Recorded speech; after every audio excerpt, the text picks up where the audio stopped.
સમાચારોમાં વાત કરીએ જૂનાગઢની તો ગિરનાર પર્વત પર વરસાદથી પૂરની સ્થિતિ જોવા મળી રહી છે। જંગલના વોકળામાં પૂર આવતા લોકો ફસાયા। જટાશંકર મહાદેવ મંદિરે દર્શન માટે જતા લોકો આ પાણીમાં ફસાઈ ગયા છે। લોકો જીવના જોખમે વોકળામાં નાહવા જતા ફસાયા। સ્થાનિકો અને સેવાભાવીઓએ 20 લોકોનું રેસ્ક્યુ કર્યું। વન વિભાગે વોકળા અને ઝરણામાં નાહવાની જોકે મનાઈ કરી છે। તો ગિરનાર પર્વત પર વરસાદથી પૂરની સ્થિતિ જોવા મળી રહી છે। જંગલના વોકળામાં પૂર આવતા લોકો ફસાયા।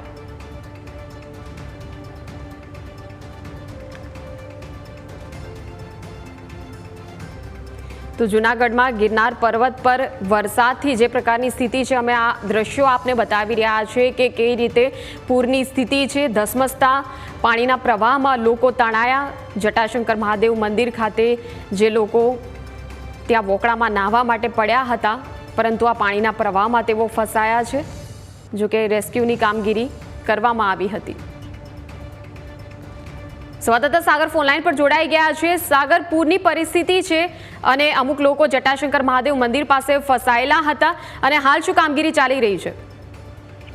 બિલકુલ છે મયુરી, વાત કરવામાં આવે તો જ્યારે ચોમાસાનો સમય હોય છે ત્યારે ગિરનારની જે પર્વતમાળા છે અને ગિરનારની ગોદમાં જંગલ વિસ્તારમાં જે જટાશંકર મહાદેવનું મંદિર આવેલું છે, આસપાસ જે અનેક વોકળાઓ છે, એ વોકળાઓમાં જ્યારે ઝરણા વહેતા હોય છે ત્યારે સ્વાભાવિક રીતે લોકો છે એ તેમાં નાહવા જતા હોય છે। જોકે વન વિભાગ દ્વારા જે આ વોકળા હોય છે કે ઝરણા હોય છે તેમાં નાહવાની મનાઈ ફરમાવવામાં આવી છે, કારણ કે ગમે ત્યારે પાણીનો પ્રવાહ વધી શકે છે અને કોઈ વ્યક્તિ તણાઈ શકે છે। એટલે આવી પરિસ્થિતિ નિવારવા માટે મનાઈ કરવામાં આવી છે, પરંતુ લોકો છે એ આવી રીતે ઝરણામાં છે એ નાહતા હોય છે અને અચાનક જ્યારે પાણીનો પ્રવાહ વધી જાય ત્યારે છે એ પરિસ્થિતિ છે એ વિકટ બનતી હોય છે અને એ થોડા સમય માટે જ હોય છે, પરંતુ કોઈ જોખમ ઊભું ન થાય તેના માટે આ એક મનાઈ ફરવામાં આવે છે। જે રીતે જે દ્રશ્યો છે એ રવિવાર સાંજના છે કે જ્યારે ગિરનાર પર્વત ઉપર ભારે વરસાદ થયો અને જે વોકળામાં છે એ ધસમસતો પાણીનો પ્રવાહ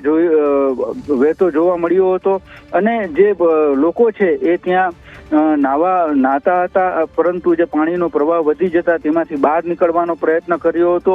જો કે ત્યાં આસપાસ જે સ્થાનિક જે સેવાભાવી લોકો હોય કે જેઓ ત્યાં કાયમ તેઓ જતા આવતા હોય, તેઓ આ પરિસ્થિતિથી વાકેફ હોય, ત્યારે એવા લોકોએ એમને છે તે બચાવ્યા હતા। એટલે કે એમને પાણીનો જે પ્રવાહ છે એમાંથી એમને સુરક્ષિત રીતે બહાર કાઢવામાં આવ્યા હતા। પરંતુ જે રીતે જે પાણીનો પ્રવાહ છે એ પ્રવાહ અચાનક વધી જતો હોય ત્યારે લોકોએ પણ એક સાવચેતી રાખવી જરૂરી બને છે।